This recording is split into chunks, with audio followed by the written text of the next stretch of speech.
Oh, hi, podcast listeners. There's many ways you can listen to the Real Nerds podcast. You can subscribe on iTunes. You can also subscribe on Stitcher Radio. You want to send us a Twitter message? You can do that. It's so easy, at Real Nerds. Like us on Facebook, Real Nerds Podcast. You can visit our website, realnerdspodcast.com, where there'll be a lot of articles for you to not only read, but to listen to our previous shows. Do you like your stories told through pictures? Then you can also follow us at Real Nerds on Instagram.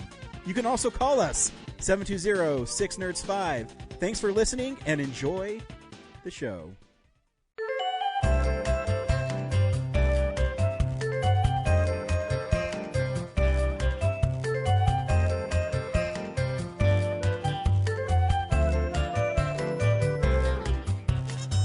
This is Real Nerds Podcast. And every week on Real Nerds Podcast, we see a new movie and we podcast our experience to the world, which we've been doing for almost 10 years. I am Ryan, coming to you via Zoom with Brad. Hey. And Zach. Hello. This week on Real Nerds Podcast, we saw The Sound of Metal. I can't do metals. Sound of metal. Spoilers for it. When that opening song was going on during The Sound of Metal, I'm like, man, I hope I go deaf. Whoa. We'll talk about why Ryan was just offensive here in the spoiler section. It's not spoilers. Everyone knows that it's a story about a drummer that goes deaf, right? Isn't that? Yeah, I guess. Never mind. Yeah, that's not a spoiler. I'm pretty sure they talk about it in the trailer. I don't know. I guess I've never really seen a trailer for it. I didn't. I just saw the photo. I guess I have. Maybe I saw it at the Alamo at one point. Anyways, stay tuned to the end of the episode. We'll tell you if you should see the film or not, play the trailer, and spoil the film. We also talk about movies we've seen throughout the week, movie news, Blu-rays that are coming out, and general movie amusement or something. General clever. Movie amusement. It's all news about Jason Mewes. At the end of the day, we just like movies, and we like to talk about them. Yeah. It's what we do. It's what we do. Wait, I thought we were here to talk about quilting. I've been misled this whole time. Well, I mean, it's just because we can't talk. You can't see what we're doing because, it's audio. That's why we don't do a quilting one. That's true. What quilt are you making now, Ryan? I'm making a seaside scene that has seagulls and lobsters and I don't know what else. I'm just making another Last Supper. I have too many of them in the house. I don't know why. I don't even like that painting. It is bizarre. Like just the way they're posed. You know what I mean? They look too eager to worship the man in the middle. Like they've been hanging around him for so long at that point. Do you think the Last Supper they'd all just be like, oh, all of a sudden I need to hug Jesus this instant? And, sometimes it's that time of year where we're able to jump in Brad's Winnebago and go around town with Brad. Hey, film buddies, follow me around Denver.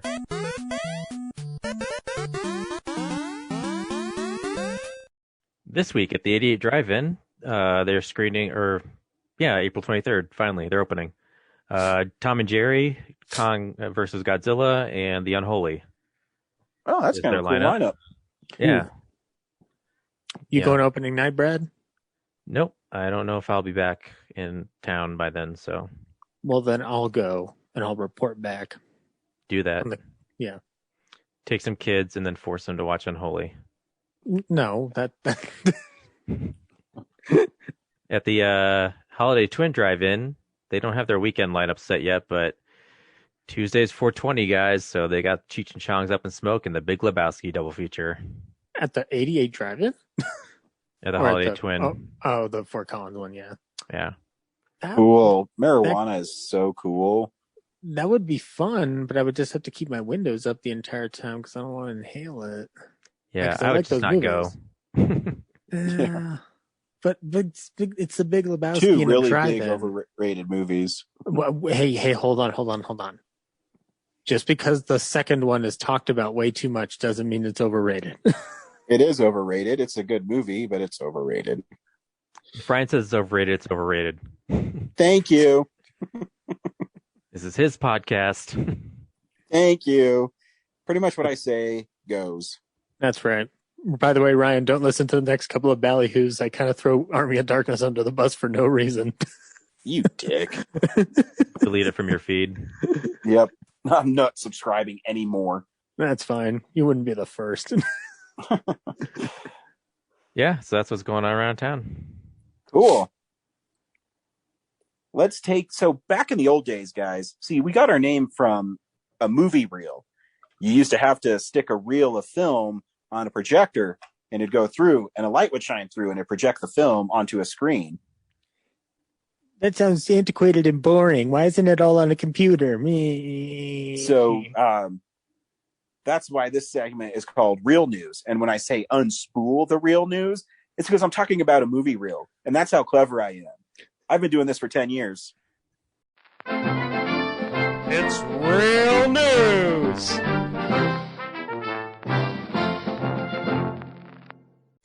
Thank you, Professor Ryan. Anytime. Well, now why don't you go find that lost piece of archaeology before the Nazis grab it? Sweet. Indiana I love Frost. being compared to Indiana Jones. Chuck, start the projector. So guys, we're getting that Lord of the Rings TV show. We've talked about it a little bit in the past. And it looks like this is just a insane figure technically, is that $465 million is going to be spent on the first season alone. A lot of money to spend on something I don't care about. Yeah. You know what I always think is weird about like streaming platforms too? Like I get that they always make money, but they just spend money so crazy that you wonder if that's ever going to, like the other shoe's going to drop where people stop subscribing. Or do you think it's so ingrained in people now that everyone just keeps on subscribing because it's, automatically deducted from your account and you just don't care anymore? I think it's a bit of both. It's definitely ingrained in people now, especially over the last year. But I mean, I'm juggling. I'm juggling subscriptions. So, like 1 month I'm subscribed to one service, and then I quit, and then start another one, and then quit that one and go back to another one. That's how I'm rolling. Yeah, I mean, this is the thing that I look at it is that if it was a case of they're taking all the subscription money and putting it in there regardless, then Netflix wouldn't be canceling their shows left and right. Amazon seems to have less of a turnover rate than Netflix does. So I think it's just they're just taking big risks because they're trying to really push their content and compete. I paused Netflix, and then about a week later they sent me an email saying like, hey, you should restart your subscription because you should rewatch some of this our original stuff like Glow. And I'm like, why don't you make a new season of Glow and I'll sign up again. Hear that, Sarandos? Give Brad his Glow. You don't have to give me MST3K anymore because Joel's going to go around you. You can give me Irishman 2. How about that? That's a dumb idea. Don't do that. But anyway, yeah. So look out for that very expensive show. There's a couple changes to the Oscar ceremony this year. Amongst them is that the songs are not going to be in the ceremony. They're going to be done in a pre-show now, which I am not opposed to. I'm trying to think of the last time that I actually cared about the musical performances on stage at the Oscars, and did they not even do them last year? I cannot remember. I know that it was a very strange ceremony, but and this year, like the best original songs, I'm like, okay, none of these like strike me as cool. Well, last year Frozen, and like Frozen was the dominant one. I can't think they had remember. 2 in it. Yeah, I can't remember. Yeah. I mean, one of the ones that I remember the most was probably, I guess, probably would have been 2003 or 2005. 2005 was big because they had It's Hard Out Here for a Pimp, but yeah, I'm drawing a huge blank on. Yeah. Last year was Shallow. That song was Oh, everywhere. in the shalala. Well, no, that would have been 2018, my friend. Well, I mean, it's the 2019 Oscars. Oh, Oh, yeah. the Last year's 2019. Yeah, last year's- they No, it's actually the 2020 Oscars. So 2020. Yeah. it was Yeah, Into the Unknown and the other. Okay. I'm Standing With You from Breakthrough. Stand Up from Harriet. I Can't Let You Throw Yourself Away from Toy Story 4. I'm Gonna Love Me Again from Rocket Man. And yeah, there's only one Frozen 2, Into the Unknown. Yeah. yep. And what's more, I didn't realize this was going on, but Steven Soderbergh is producing the Oscars this year.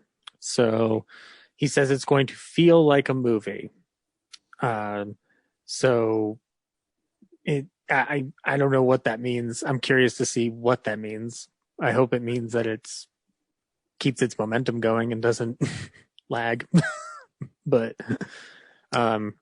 yeah, so you'll be able to hear Fight for You from Judas and the Black Messiah. woohoo, Hear My Voice from the Trial of the Chicago 7. woohoo. Hasuvik from Eurovision Song Contest, A Story of Fire Saga. I hope that wins just because. I still need to see this movie. IOC, The Life Ahead, and Speak Now from One Night in Miami. Ooh, that's the original song they did because you can't do a change is gonna come. Which, by the way, when the guy who plays Sam Cooke sings at the end, it's fucking wonderful. If you haven't seen One Night in Miami, you should. Moving on, Ryan. Yes. The news seems to be catered to our interests as of late. So the TCM Classics Film Festival being held on TCM and HBO Max because it's going virtual. Amongst the things that are going to happen is going to be a Plan 9 from Outer Space table read with Bob Odenkirk. Nice.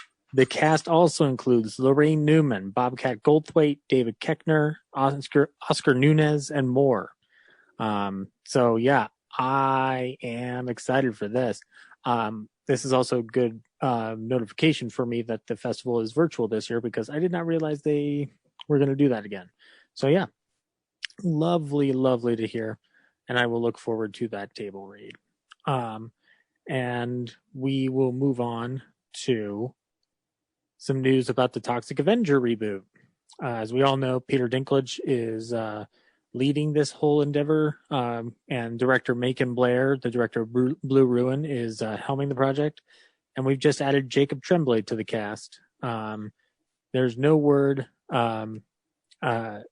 who Tremblay will be playing, but yeah, we'll look forward to that. I'm kind of curious to see what this reboot's turning into because is it a big budget? Because that's kind of weird. It's legendary doing it. So I guess so. if it's not big budget, it's at least middle to higher budget. But Ryan, it's going to be bigger than the budget of a normal trauma movie. Well, yeah. I mean, I think Peter Dinklage's salary is more than a trauma movie costs. Yes, it is. Actually, I haven't talked to Zach Bynes for a week or so, but we had talked about a bit about the reboot and kind of because I'm excited for it. I want to see what they do with it, but I was recalling that the first Toxic Avenger, he's not really the superhero character. He's kind of it's really much of a revenge movie more than anything else. Yeah. It's not till the later ones that he becomes a little bit more of a hero figure. But yeah, let's look forward to seeing what Tremblay and Dinklage have to bring us to the screen. And here's a piece of news that will only satisfy me and nobody else. Although, Ryan, you might find it interesting just from a searching feed alone. So a filmmaker named Joshua Grossberg is currently documenting a lot of his time to find a missing work print for a certain movie directed by a certain man who definitely wrote Citizen Kane, despite what a big budget Netflix movie says. Joshua Grossberg is trying to find the lost work print for The Magnificent Ambersons, which is a Orson Welles film. It was the second one he made after Citizen Kane, and it was the one that RKO butchered the shit out of, and basically forced Welles out of a RKO while he was still overseas doing goodwill ambassadorship work for the War Department. So TCM is currently funding a documentary and thus also the search for the lost work print of the film. More than likely, it looks like there are, if there is any single bit of this film, it's somewhere in South America where Welles would have been cutting his own version of it. So Grossberg is taking the search to wherever it is possible. Now, normally these searches are kind of filled with more optimism than not, but there are a lot of odds against this particular search because we're coming up on what now, 80 years of Amberson's existence. We have never been able to find a print of the original print that contains the original footage that was excised in favor of the reshoots that RKO did. But there's always the hope when you go back to the story about Metropolis, the full cut of Metropolis being found in the Argentine Museum. So we could see this thing pop up. It would be really cool. It happened with a bunch of Oswald the Lucky Rabbit cartoons. Exactly. They're found in Japan, so you never know. Oh, yeah. No, absolutely. The only reason why it feels like almost a hopeless endeavor is only because it sounded like RKO was so pissed at Welles at that point that they would have just burned it out of fucking spite. But if we do get it, there's a shot in the film that has been described by Joseph McBride, and I think Bogdanovich as well has described it, but the shot involved in it would have actually been like an amazing way to end the movie. And on the criterion for the Magnificent Ambersons, you can see a drawing that Joseph McBride did based off of memory of a still shot that he had seen back when he was hanging out with Welles in the 70s. So I want to, if they get this print, I want to see that fucking ending because it sounds like an amazing ending compared to the movie you get, which is a movie that delves into something completely different than what is set up and has a saccharine ending tacked onto it. So, yeah, here's hoping we find it, and here's hoping that documentary is just as amazing as the one that Morgan Neville did for the Other Side of the Wind one. Now we'll move on to some fun news that's not Zach related. I'm sorry, guys. Well, there is a Zach attached to this piece. We got a new trailer for Army of the Dead. Zack Snyder's little zombie heist film. Did everybody take a look at this trailer? Nope. It looks a little... It's like a mixture of his Dawn of the Dead with Land of the Dead, where the zombies get smarter. Yep. And I mean, I guess if he's given shitloads of money, that's what you're going to get with Zack Snyder stuff. So, yep. Well, they're giving him Netflix money, so this is going to be off the walls crazy. But I mean, it's a fun zombie movie. I'm not going to like push against that. Oh no, I subscribe to Netflix. I'll watch it. Oh yeah, absolutely. So, and I do like Mr. Bautista. So yeah. But yeah, it actually reminded me of like, you'll have to correct me if I'm getting the particular game in this series wrong. But when I was in high school, one of my friends introduced me to a game called Left 4 Dead, which had zombies in a casino. Yeah. So this sounds like the look of it reminded me of that game. So I'm just like, oh, I'm down to revisit this kind of feel. So, and then the last piece of news that I have is Godzilla vs. Kong has now become the highest grossing movie since the pandemic started. It has crossed 80 million at the U.S. box office as of April 18th, and it has grossed over $350 million worldwide as a result of it. So, two big monsters saved the cinema, boys. Yep.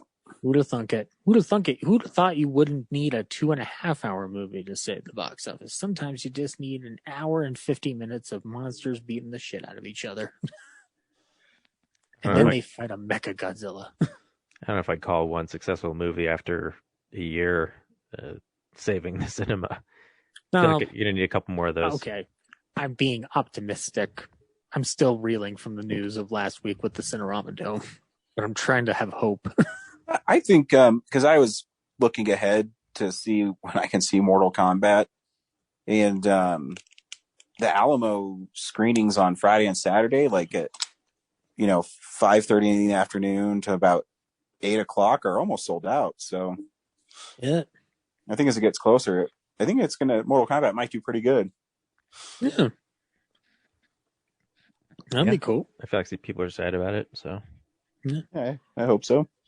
And that's news. You forgot that Alfred Molina confirmed that he is Doc Ock in Spider-Man. You know what, Ryan? I saw that, and what was upsetting to me is we still haven't gotten a confirmation that Willem Dafoe's returning. So my interest was super low. But no, it's kind of cool. He talks that his arc starts at the moment that he's supposed to die in Spider-Man 2. So I'm still curious on who is going to be the villain rounding up these guys. Because obviously it's dealing with the multiverse. Have we confirmed that Bruce Campbell isn't not in this movie, or? I don't think he is. I mean, it'd be awesome if he was. I'd cry. Because maybe Sam Raimi, in talking with John Watts one day, was just like, well, I had this idea. Yeah, who knows? I mean, I know they just started filming it. They Multiverse of Madness. So, but yeah, I don't know. I just think it's cool that Alfred Molina, basically, he's the first person to come out and just say, "Yeah, no, I'm in it."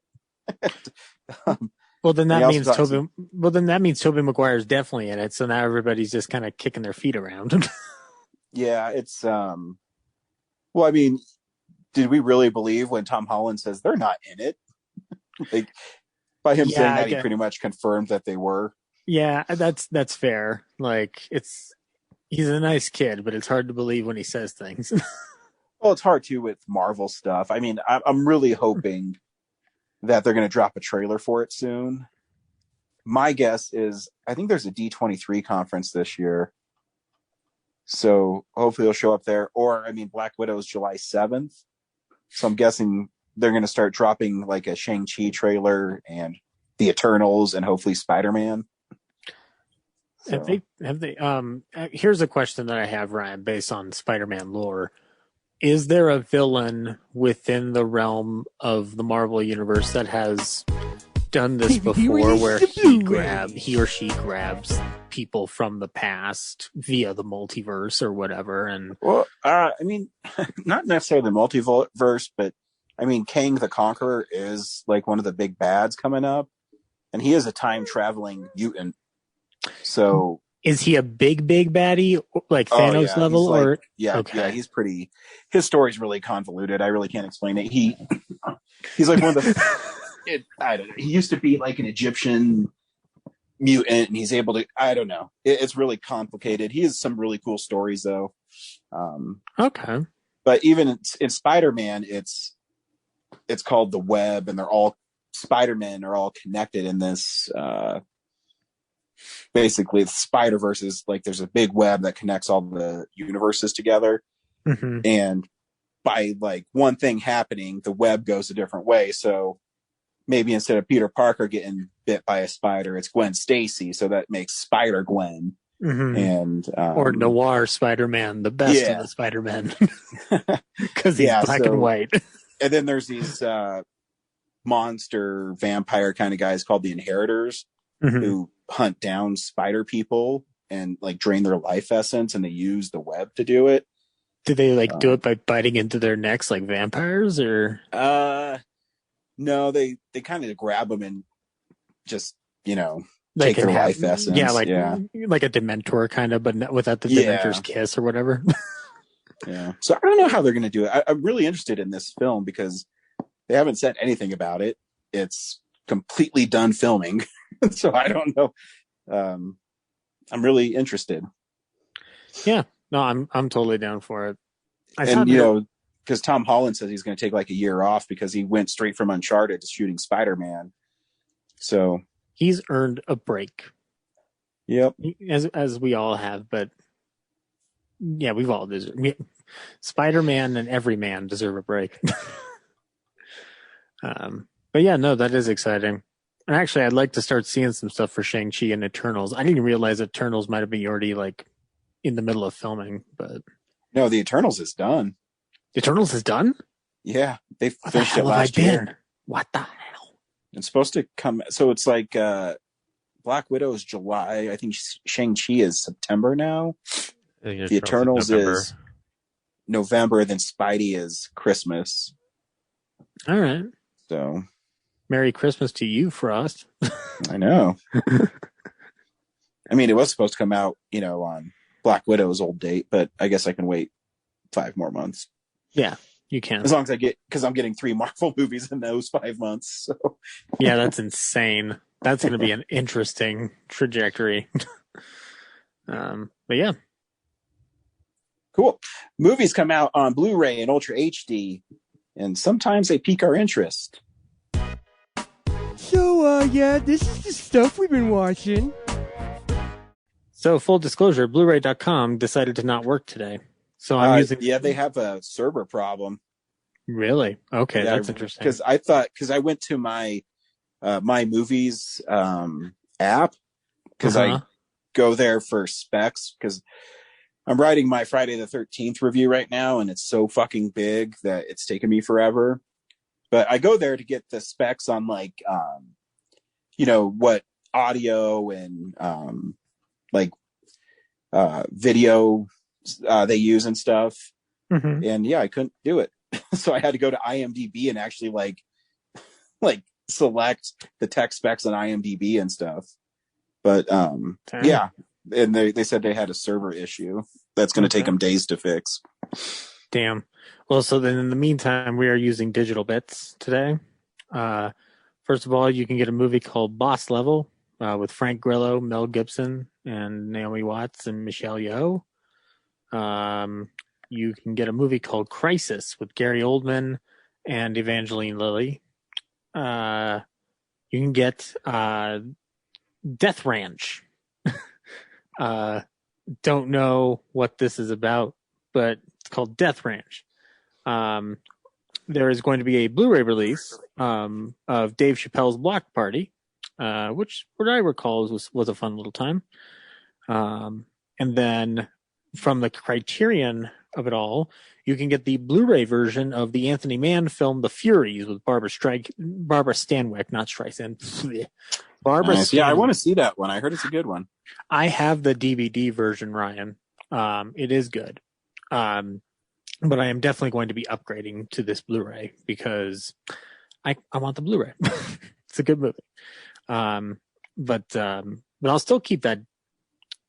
I haven't looked to see if it has the same like thick booklet that the DVD does, but I'm going to take a guess and assume it does. And then if you want a movie from the director of Parasite, you can get Memories of Murder, one of his earlier films, courtesy of the Criterion Collection this week. And you can also get from Arrow Switchblade Sisters. You can get that. You can get that on Blu-ray if you'd like. And the complete series of Till Death.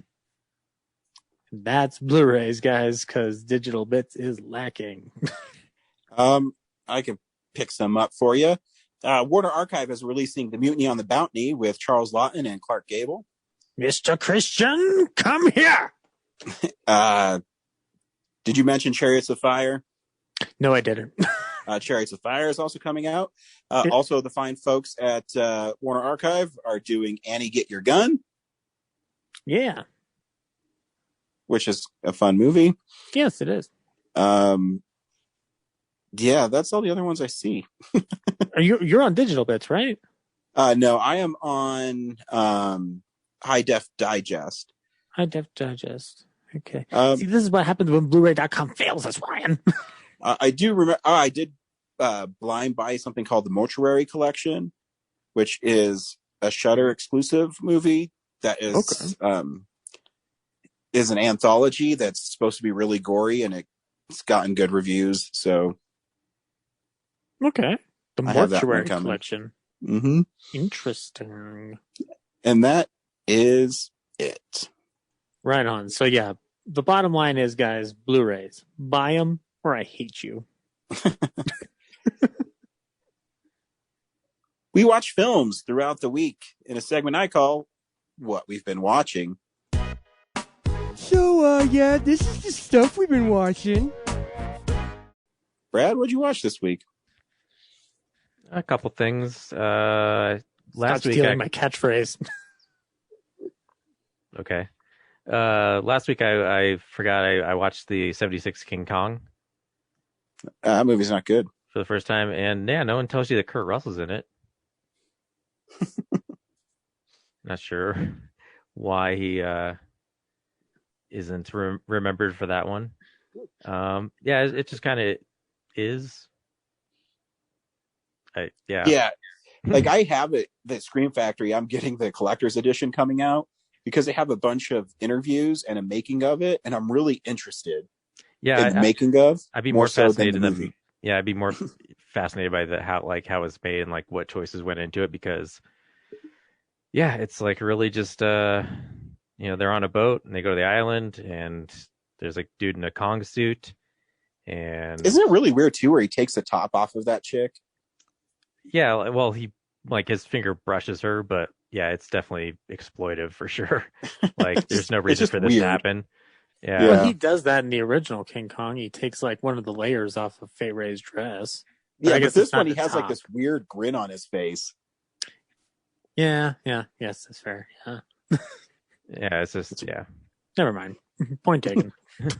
It's just unnecessary, you know. I'm sure there's a negotiation about that on set.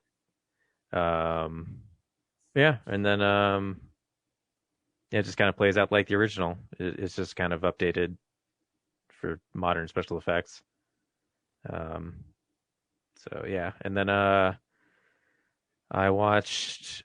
There's a documentary called Mr. America, where Tim Heidecker is running for district attorney, only to get back at the prosecutor who tried to put him in jail for killing a bunch of people at a like Firefest style concert that he put together. I mean, he's playing a character, but yeah, it's like a fake documentary about running for DA, and it's okay. Tim's character is so unlikable that you're just kind of like, let's just get to the end of this already. He just kind of goes from scene to scene, fake mockumentary style, just like screwing with people and just being kind of shitty to his campaign manager, and tricking like real people in places. And yeah, he's got like a buddy he used to do a cinema show with, which I guess this is a movie that pulls together a bunch of him and his friends' projects into like a single thing, but I have no reference for all that, so I'm sure fans are like, oh, this is brilliant because it brings in all these different projects he did, and I'm never exposed to him, so I'm just like watching this mean-spirited movie about this guy who's trying to be DA so he can get out of like feeling like he's a murderer. Yeah. Oh, that's what it was. He poisoned, like he accidentally poisoned the vape juice for all these people with this vest. Yeah.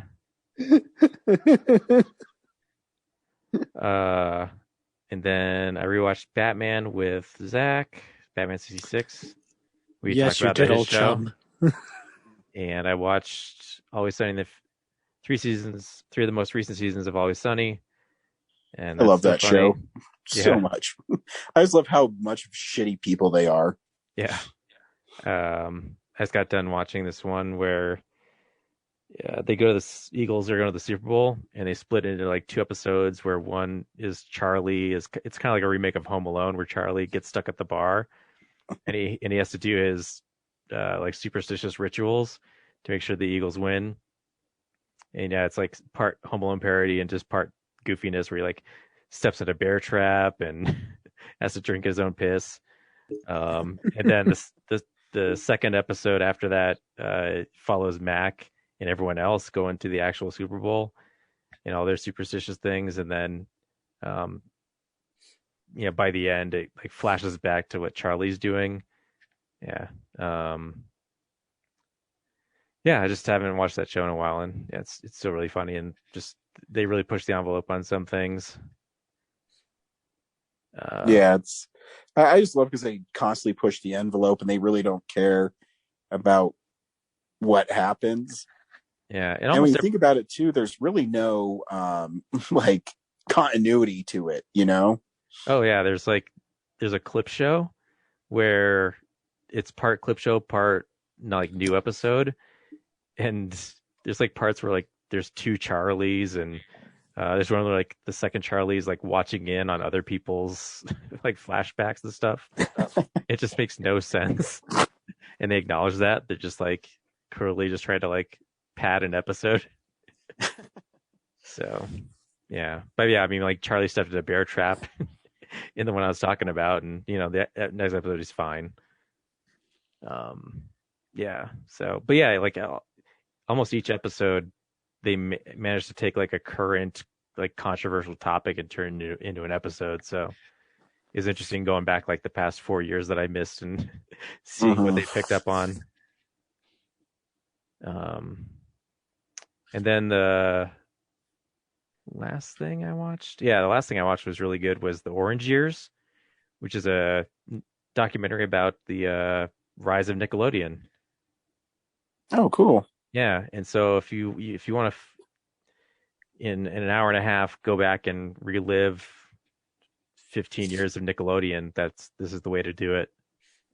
Yeah, it was fascinating. It's a little like halfway through, like the first half is great because they really show the detail of like how it came to be. And then the last half is kind of like, little member berries where remember this show? It was cool. And then we got some people back from it to talk about it. Remember this show? Yeah. But yeah, the first half is really good because it shows like Nickelodeon started in like Ohio as this local cable show called Pinwheel, which was kind of like Jim Henson's Muppet Productions, but not Jim Henson. So it was just like this real cute like puppet show thing. Then like the producer from that went on to cable and started Nickelodeon, and like the first couple years Nickelodeon were kind of rough because they were just like adults programming kid stuff. And then they got a new producer and she listened to kids and then made stuff that appealed like from their point of view instead of like what parents thought it should be. And then it just kept rising and taking off, and it was cool to see people who were kids then talk about it as like 40-year-old adults. And there's like this one like really sad part where like I forgot they actually took Double Dare on the road and did live shows in malls.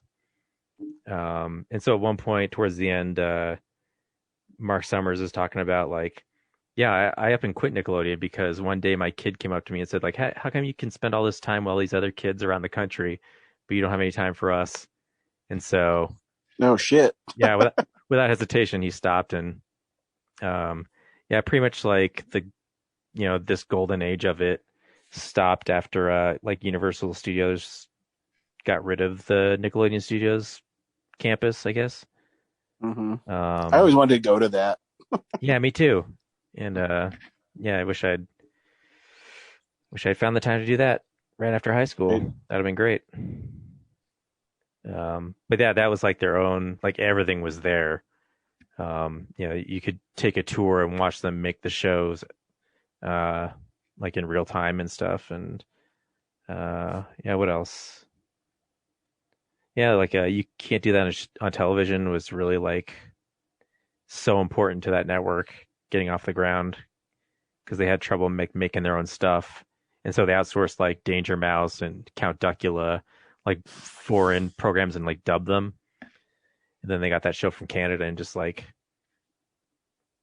everything about like slime and like the locker gag, like everything you kind of associate with Nickelodeon really came from that program.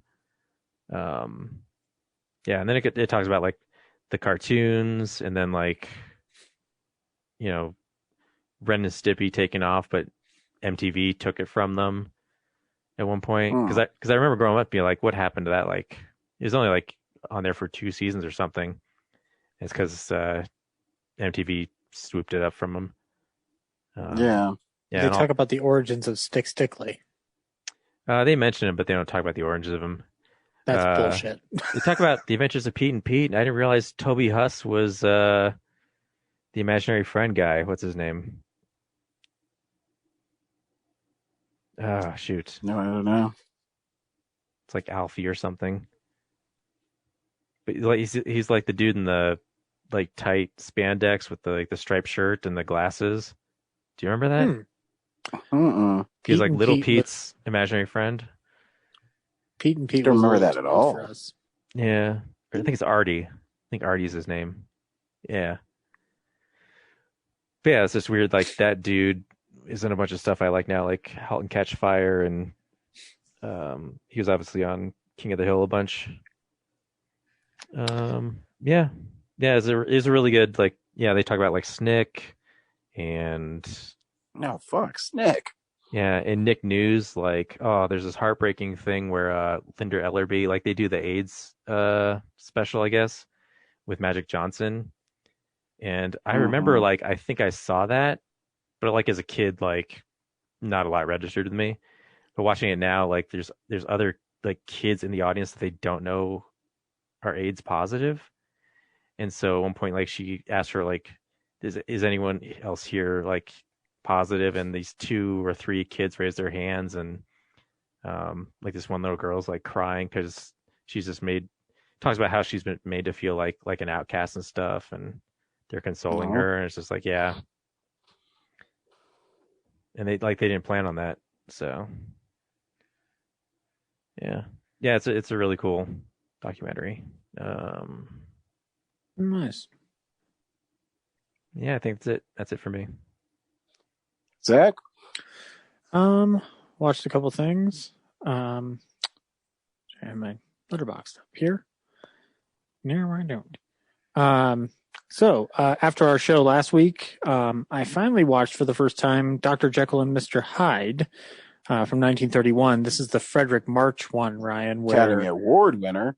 Yes. Academy Award winner Frederick March. And Ryan, holy shit, we've been missing out on the best Jekyll and Hyde ever.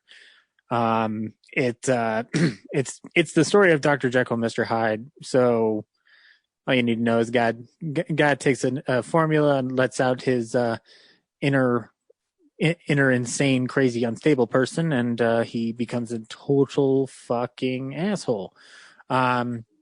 But it's pre-code, Ryan, so it's pretty unflinching and pretty damn dark. Awesome.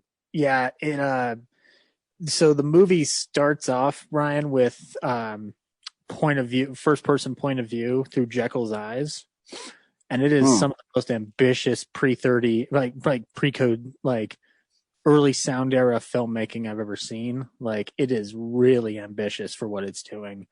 So this is clearly a time where, at the very least, Paramount had figured out how to, and Mumulian in particular had figured out how to lift the camera off of its limitations with the new sound equipment. And we've seen the clip of the transformation more than once in Universal docs. they do the transformation a ton in the movie, from different angles. They use that same trick throughout. And March, as a result, when he's Mr. Hyde, the only thing that's dated about it is some of the dialogue, but the actions and what he is doing throughout the movie to Miriam Hopkins, who plays Ivy Pearson, who's this I guess she's a prostitute, or a lady, like a lady of the night, and he is like basically holding her in a virtually like emotionally and physically abusive relationship when he's Hyde, and then when he turns back into Jekyll, he just goes about doing his doctor stuff, but he becomes more and more withdrawn and unstable. It's been a while since I've read Dr. Jekyll and Mr. Hyde, so bear with me, but the thing that amazes me in it is that he's towing a bunch of lines in a way that it's very clear he wins the Oscar for the emotional range of the performance and not necessarily the horror element. So it's like one of those instances where like a horror movie is winning that Oscar just because it's like this one standout thing, and otherwise what is being filmed and portrayed as a typical horror movie of its era. It's fantastic. I got it off of Warner Archive. I have no idea exactly why the Paramount version here is at Warner and not at Universal, because it's a Paramount title, so it theoretically should have gone over to Universal. But when I got the disc, Ryan, it had the trailer for the Spencer Tracy Dr. Jekyll and Mr. Hyde on it as well. So I'm guessing at some point there was a dual release where they had this version and then the Spencer Tracy version, which if you've seen the Spencer Tracy version, which is kind of terrible, it's night and day. Like this one from 31 with Frederick March is the superior Jekyll and Hyde movie from that era to watch. And frankly, if I'm going off of recollection, I don't think we've had a good Jekyll and Hyde movie within the modern era that I'm aware of, or at least one that's called Dr. Jekyll and Mr. Hyde. And then I rewatched The Wolf of Wall Street. That's a great movie about terrible people that people watch wrong. But yeah, still works. As Brad said, we rewatched Batman 1966 for an episode of Yesteryear Ballyhoo Review, which I'm going to say Brad takes over that episode because he was way more prepared than I was on certain things, but I kind of expected him to have a little bit more Batman knowledge in his back pocket than I did. So, if anybody wants to hear Brad be a badass on Ballyhoo, look for that sometime in June. And then I rewatched some gangster movies from the pre-code era, one from after the code was established. I hadn't seen either of these since college. The first one was Bullets or Ballots with Edward G. Robinson. Edward G. Robinson plays a cop who used to kind of run around in underworld circles, but he got out of it. A new police commissioner is elected to get tougher on crime. He lets Edward G. Robinson's character go, so we see Edward G. Robinson's character going towards the gangs, but oh no, guess what, guys? Edward G. Robinson's actually not turning evil after all. He's doing undercover work for the new police commissioner. I knew it. Yeah, I mean, it's Ryan. This is after the code is established. You can't have Edward G. Robinson play a bad guy throughout the entire movie. You've got to have a moral center. And actually, it's an example of like at a certain point when all those gangster movies were coming out. Once the code is firmly established and like immovable, the gangster movies had to have this workaround where like Cagney and Eddie G. specifically were given good guy roles in the mold of a gangster, but they had good guy morals and intentions that kind of seated around crime. And this is around the time where Bogart's becoming the guy that gets bumped off in the last reel. So, but it's actually a really good movie. I'm really glad I rewatched it from this context because Louise Beavers is in it, and she plays a very small but honestly kind of like intriguing role as a an African American woman who's running a numbers game with Joan Blondell, and there's a scene where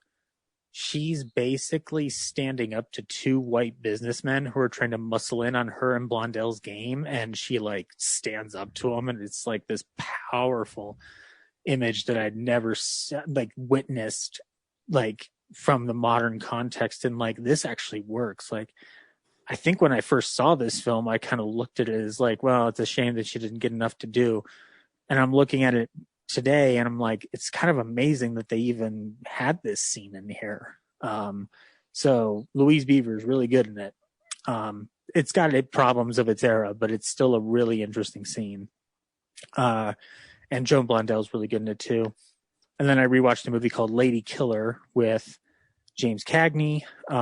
This is one you'll like, Ryan, because I latched onto this one in college. Cagney plays a theater usher who then turns to crime and then flees New York after he might be suspected of murder and ends up becoming a big Hollywood star. So it's kind of like the George Raft story. Not really, but you could tell that there's some kind of like homages to it. And it's very much a Hollywood spoof kind of parody movie. This is the Cagney Hollywood send-up movie you should watch instead of Boy Meets Girl. It's really solid. Roy Del Luth directs it, and it's got a nice amount of kinetic speed to it. It's only 75 minutes, so you're in and out, and you get a fun time in the process. There's a scene where a cop is going after Cagney, and then the Hollywood producer pulls him over and says, like, Cagney, I want you in my movie. Show up just as you are, unkempt, unshaven, looking like a mess. You're going to play a prisoner. And the cop is like, could I be in the movie too? I have my day off tomorrow. And so he's like, sure, yeah, come on in. And so they bring him to set. And the goal of the whole scene is that Cagney has to punch this cop who's playing a cop. So it's like, it's an interesting way to get him to be able to smack a copper at that time without it feeling like too risque, given the character he's supposed to play. So yeah, I think you'll get a kick out of it, Ryan. I'll loan it to you next time you're here. Sweet. And then the last thing I watched was another Amicus movie. My friend Kev does a show on this production company, and they did a Bond kind of movie called Danger Route, or The Man Who Should Have Stayed in the Cold, with Richard Johnson of The Haunting fame and Zombie 2 fame. It makes James Bond, it's Sean Connery era James Bond movies look far, like it makes them look like kinetic movies of this era by comparison. It's very choppy. The plot is pretty incoherent. Once you gather what's going on, you've sort of lost interest.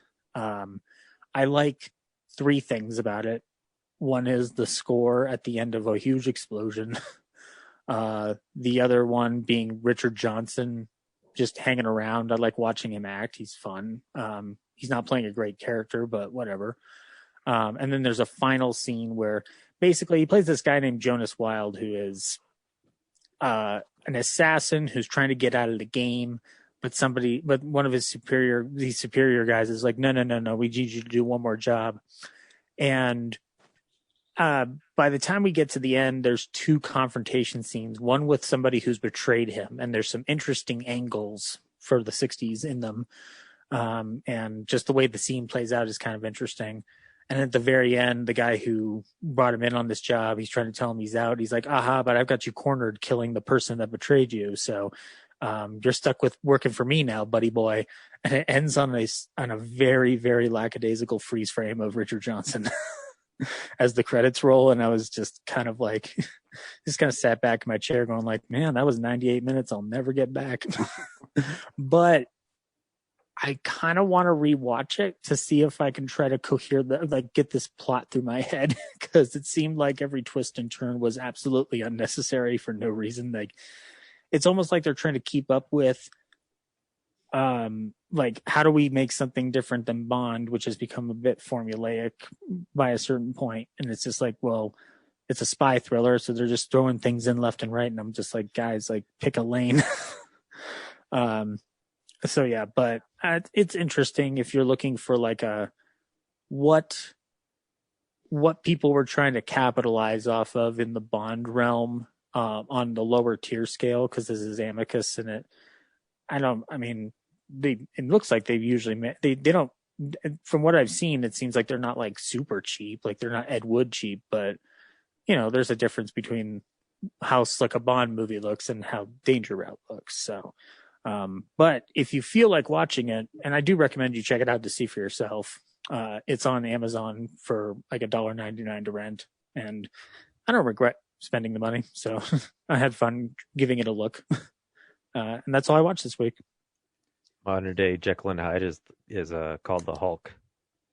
Yeah, there you go. Good job, Brad. But that's not horror. But he's a superhero. In Dr. Jekyll and Mr. Hyde's an asshole, like a huge asshole. Yeah, the Hulk's an asshole. Yeah. Up until a certain point. I see the parallels there. Yeah, I'm sure if Dr. Jekyll had spent more time, he could have, blended the two, like the Hulk eventually gets to. But Avengers 1, man, he's just smashing whatever he wants. See, Robert Louis Stevenson didn't have the foresight of Stan Lee. Hey, Ryan, did you watch Falcon and the Winter Soldier this week? I did watch Falcon and the Winter Soldier this week. I forgot to talk about it. It was, I thought it was quite the episode, actually, to tell you the truth. Yeah, I thought it was the best one yet. Yeah, I was reading some people thought it had pacing problems, but I don't think there's anything wrong with, you taking moments to let characters like breathe. And I actually got a little teary-eyed when he goes and visits Isaiah again. Yeah. And he's they're saying that he was thrown in jail just because of who he was, and the world isn't ready for, a black Captain America. And then you knew that's what, Sam was building towards. And I got all emotional while he was doing the montage and talking to Bucky. And, Bucky even had that line. He said, I never thought about what it would mean for there to be a black Captain America. And he apologized for it. You're like, holy shit, this is really fucking deep. Yeah. He's like, and it just gave the characters a chance to be their character. Yeah, I thought it just kind of summed up what the point of the series really was, after all. Yeah, oh yeah. It's heartbreaking that we already knew Isaiah Bradley had a raw deal, but when he finally comes to the end of it and says no self-respecting black man would want to be Captain America, and then Sam's going to go through with it anyway. And then you also got to think he's going to do it without taking a serum, so he's going to become a Captain America that's just a normal human being. Yeah, because you also, because the last episode ended with John Walker killing that guy, and I can't help but think. Remember when I can't remember the doctor's name who picked Steve Rogers. Erskine. Thank you. And he says, you need to be a good man, not a good soldier. And the serum just amplifies what's already there. Yeah, and John Walker is the antithesis of that, where he's a good soldier, but he's also really arrogant and has some issues, obviously. And by getting the serum, it just amplifies his douchiness. Or Hodge from the first one, the serum.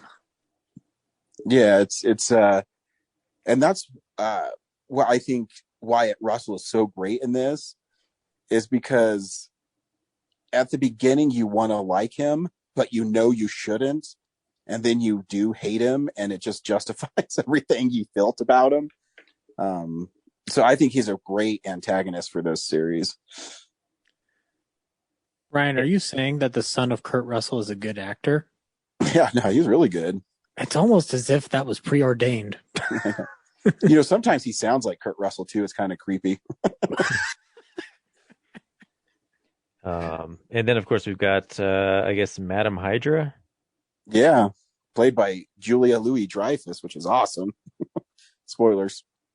But yeah, it kind of.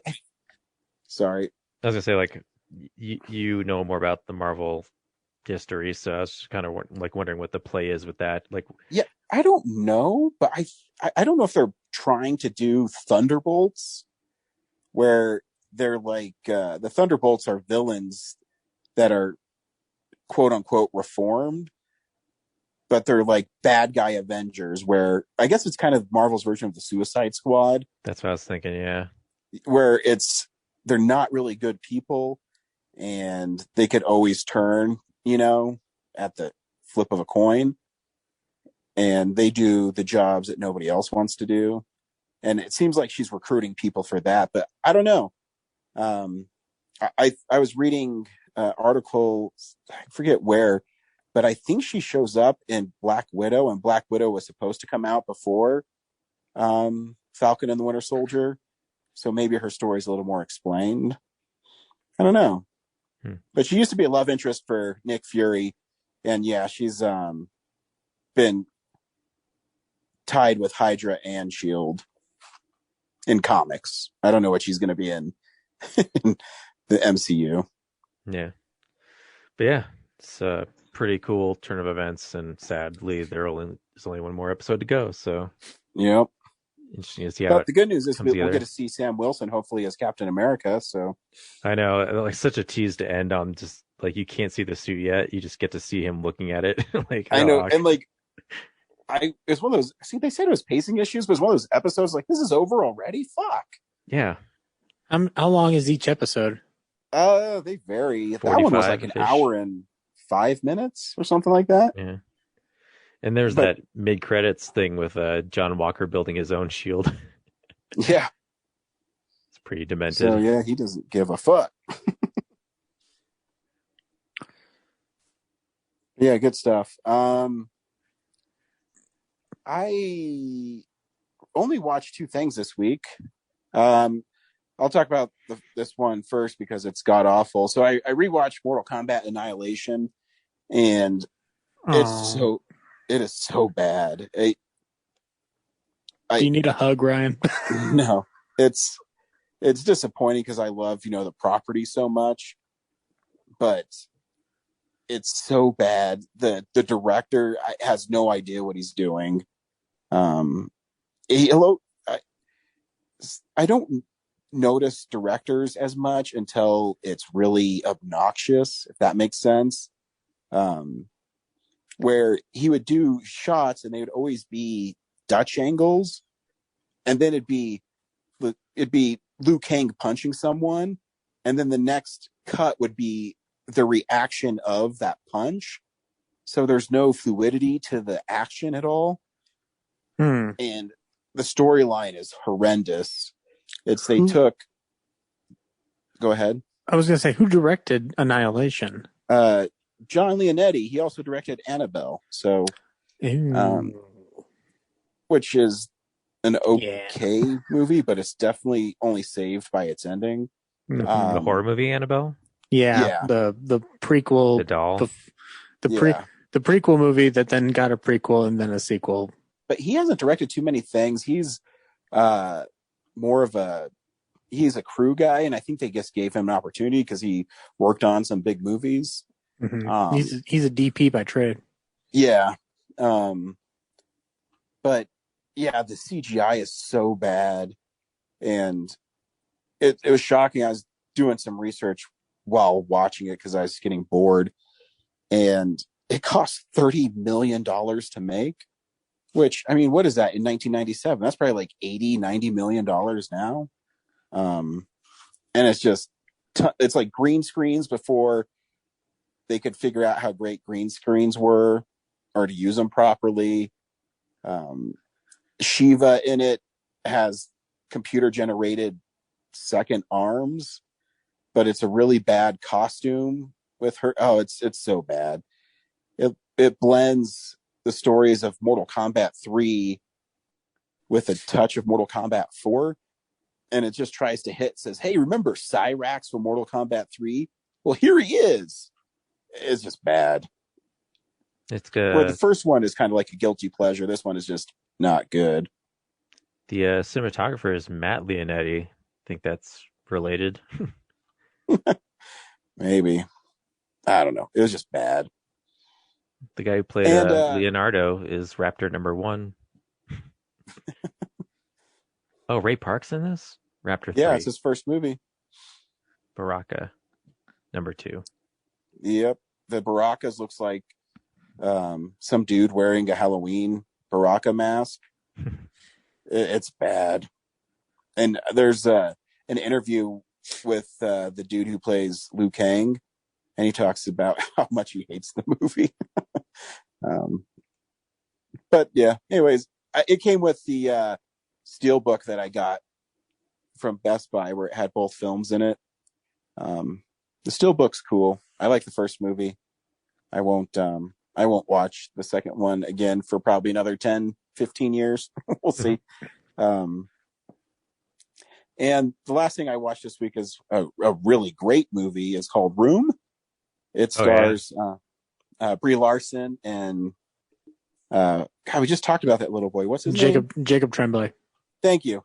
And this movie is one of the best movies I've seen in a long time. If you don't know the story, it's actually kind of two movies in one. The first half of the movie deals with Brie Larson, who just goes by the name Ma at the beginning, and her son, and they're in this room, and you find out the room is where she's being held captive by a guy who kidnapped her 7 years prior.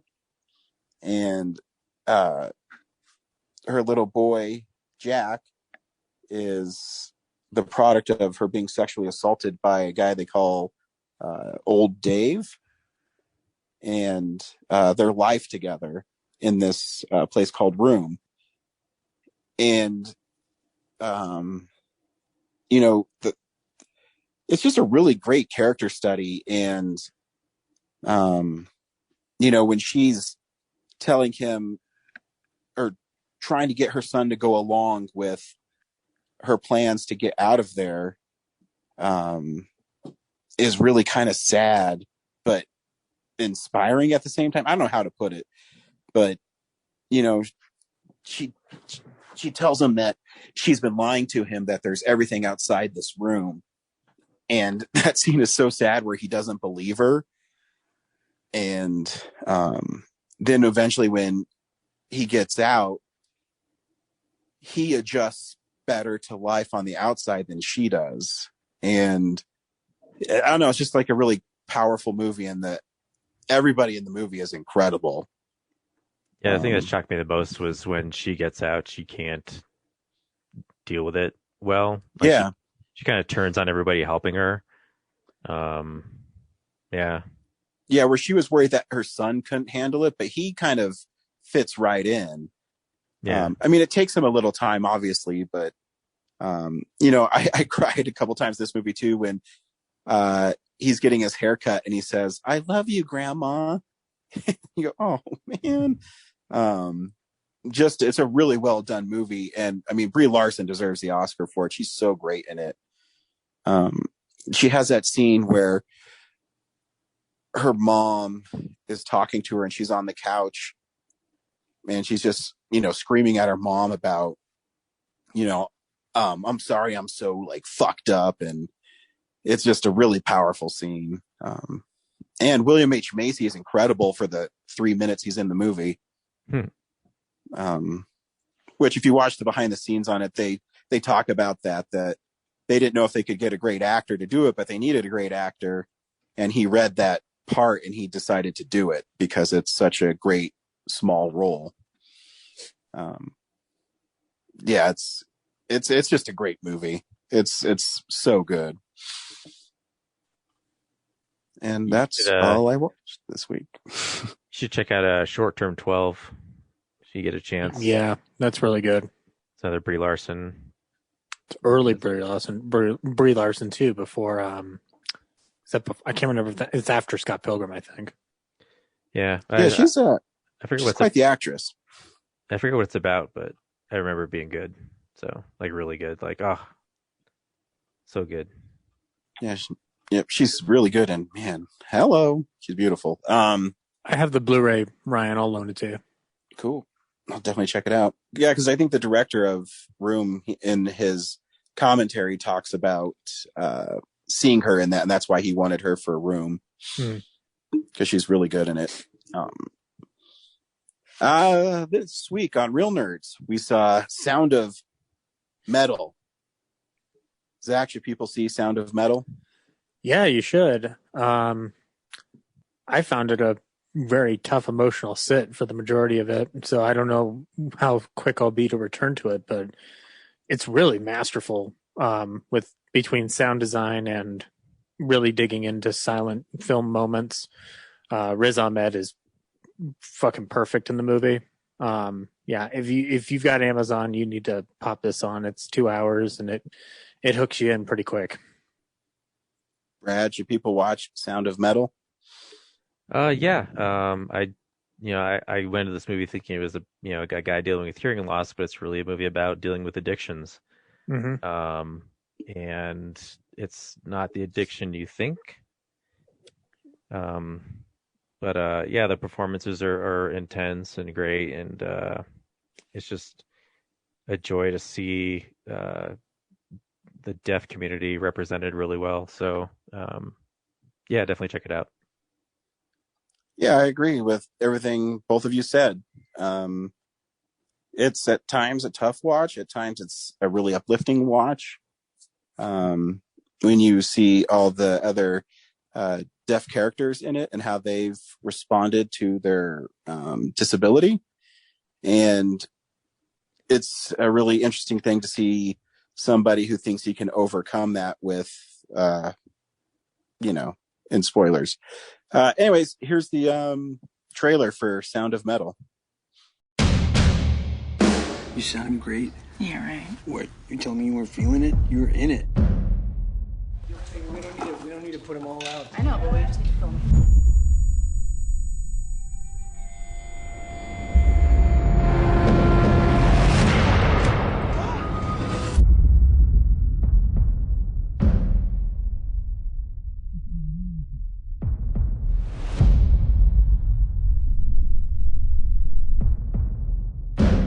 Your hearing is deteriorating rapidly. We'll come back. Till then, Lou, we just keep going, okay? No. Lou, No. let's play tomorrow. Let's see what it's like, okay? I'm gonna be like a click track. You can play to me. You have to understand, your first responsibility is to preserve the hearing you have. I can't hear you. Do you understand me? I can't. I'm deaf. I'm deaf.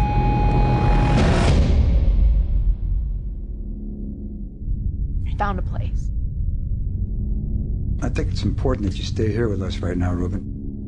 We're looking for a solution to this. Not this. I need you to wait for me. Okay? You're it for me. Lou, you're my heart. You're it for me. Okay? You gotta wait for me.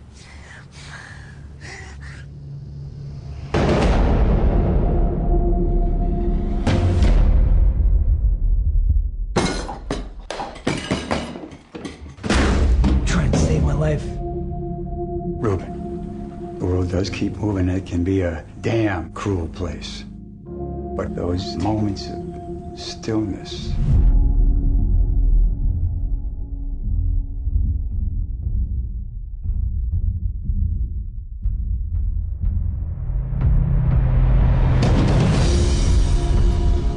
when this crappy, mundane world suddenly becomes radiant and magnificent. All the fear is gone. That place will never abandon you.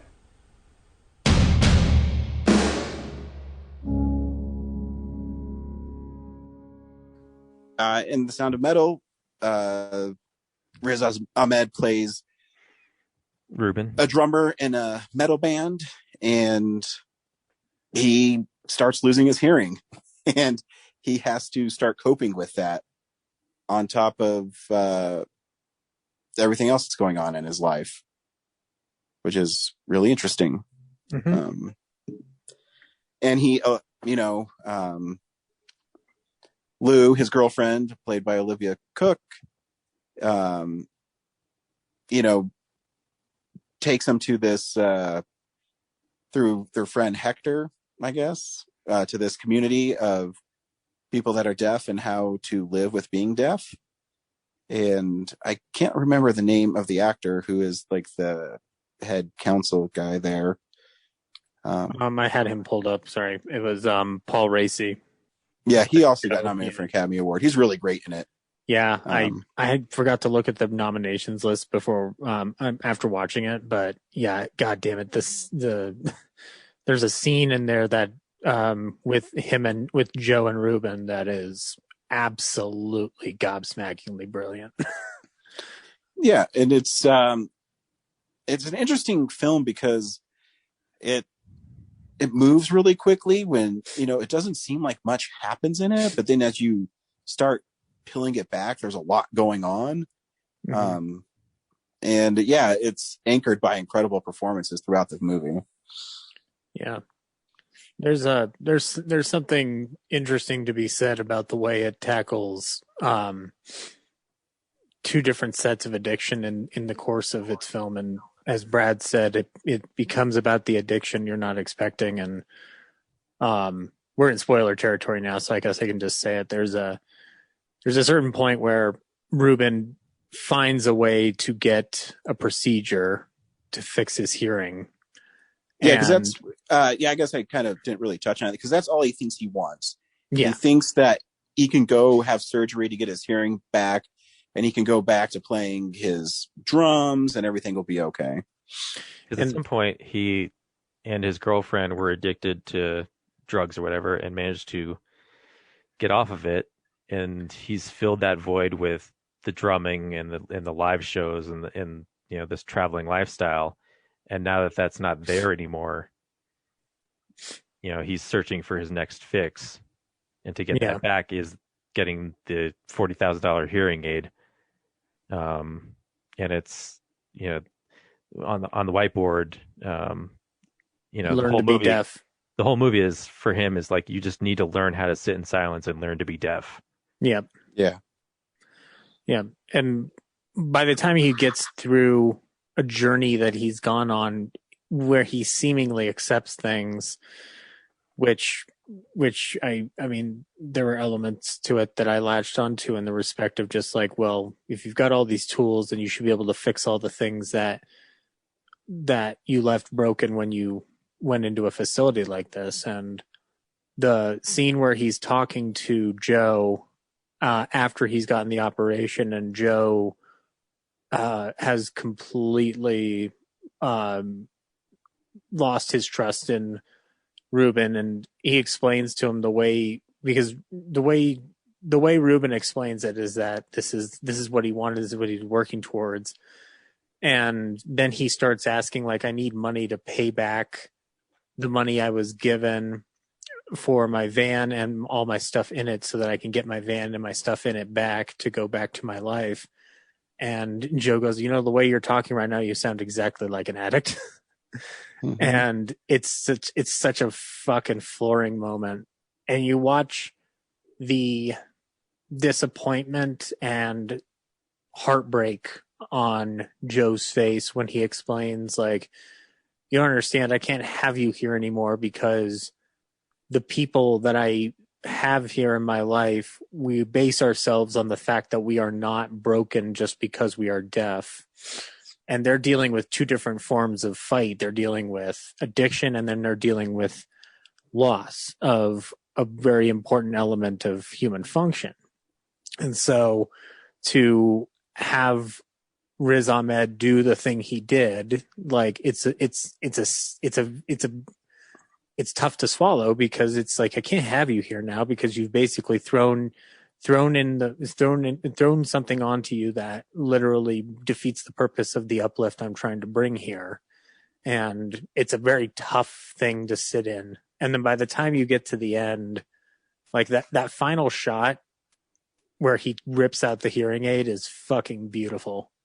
It's like some of the best silent filmmaking you'll ever see comes out of this movie, and that's like one of the peak, like that's like the icing on the cake in that film. And also before that, when he reconnects with Lou and Paris, you know, he's excited to be with her, but after a while he kind of realizes that by being with her, he's dragging her back into his kind of like gypsy lifestyle, his mess of a life. So and then it shows growth that he recognized it and then let her go. So yeah. And the also from the technical acumen, the sound design in this movie is off the charts incredible. Like it's very inventive, it's very immersive.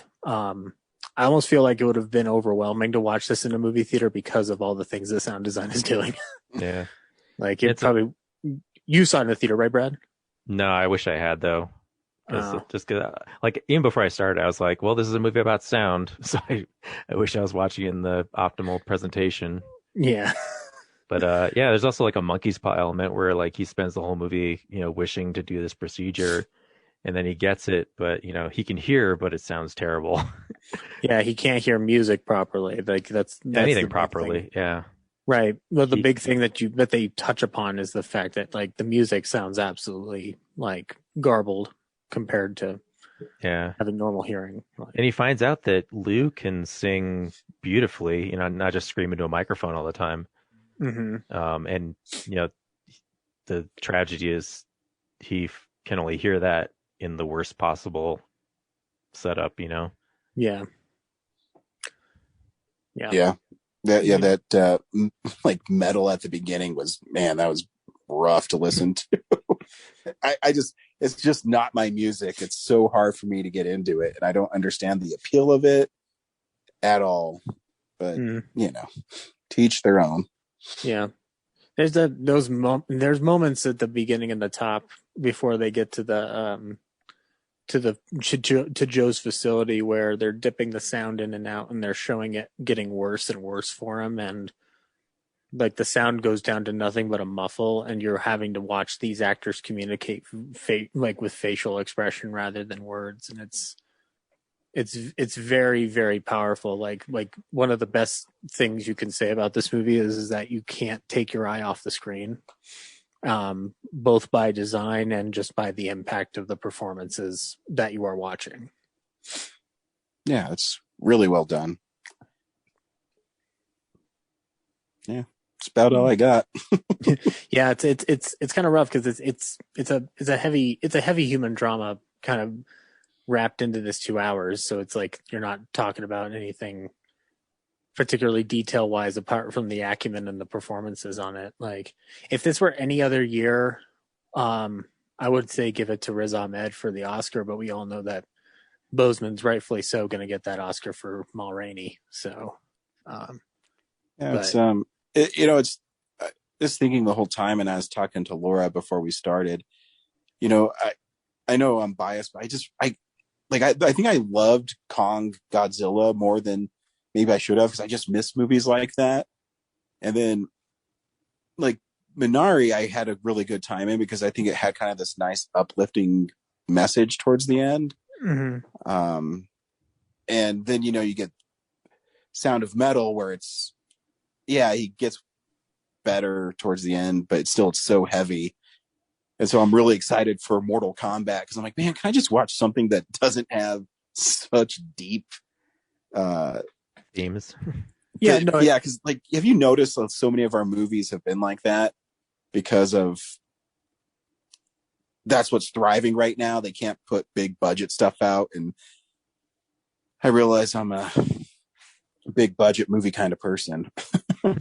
There's nothing wrong with that. I mean, I will say, like, while I thrive on movies like the one we watched this week, this one was one of those sits where I was just like, I really, really need to start watching Falcon Winter Soldier now to kind of pick myself back up, because I was just like, this weekend was the wrong weekend for me to watch this movie, but like the ending for me was enough of an affirmation to be like, okay, this experience was like the amount of pain that you experience throughout this film from a positive perspective is like has an uplift by way of introspection at the end. But I'm kind of in your camp, Ryan, where I'm just like, I kind of want to watch some monsters fight right now because I need something else. But I'm glad we watched the film though, because I was glad to see it. Yeah, because I was kind of like resigned to like catch some of these films when I could. So thankfully, a show like this helps me keep on my toes. So I've enjoyed the back and forth. Yeah, blockbuster here, art house film there. It's just. Oh yeah, the mix is fun. But we do get Mortal Kombat next week, so that'll be a nice. But then we got to figure out what to fill the next 2 weeks after that with. So. We'll see. Raya, we've been holding off Disney animated cartoon for a long time here. Yeah, maybe too long. I don't know. I also realized we probably could also maybe do Coming to America. Yeah, we could. Have you watched it? Have any of you guys watched it, or am I the only one? I have not. I'd never seen either, so I'd have to watch both. It's a fun time, and that's all it needed to be. But I would love to talk about it again if we want to do it again. Yeah, we'll see where we're at. We'll see what's going on. Yeah, first week of May. We're gonna have to do Film Explosion 2097, 91. God damn, fuck, 91 pretty soon too, because we're gonna start running it. Because I think we waited too long to do 81, so I think no, because April, May, June would be 91, July, August be 2001, September, October would be 2011. Yeah, we're good. Yeah, we're good. June. Well, just check because we're also doing that other one too. So. Oh yeah. Our 10-year Explodathon. Yeah. That's not the right title. No, I think the weird part is that they'll both be in June is the thing. So. Yeah. So. But I think we'll be okay. I mean, the 10-year thing is going to run concurrently with the weeks we are doing anyway. So. It's like the Shamleys. They'll both be on the feet at the same time. Yeah. Concurrently, we'll just have to balance the way we share them and whatnot. Yeah, which we discussed last week. We're going to do 5 instead of 10, so it'll be like 2 rounds each episode. Because we're only going to try to do like 30 minutes. Yeah. So, I guess after we're done with the recording here, we'll figure out those plans. But yeah, there's also the option of doing like pulling one retro title out for this year if we really do get in a bind. But there's so much coming out that I don't think. I think we'll be all right. Yeah. I think it's a shame we burned Scott Pilgrim already because that's getting a re-release. Yeah. Well, we hit it on the 10th anniversary technically, so we're solid there. Figure it out. Let's rewatch The World's End. Why not? That's got to go right, and that's cool. Yeah, save that for 2023. I mean, sure. if you want to follow rules. Cool. So, sweet. Yeah. See you next week for Mortal Kombat. Bye. Get over here. Ryan wins.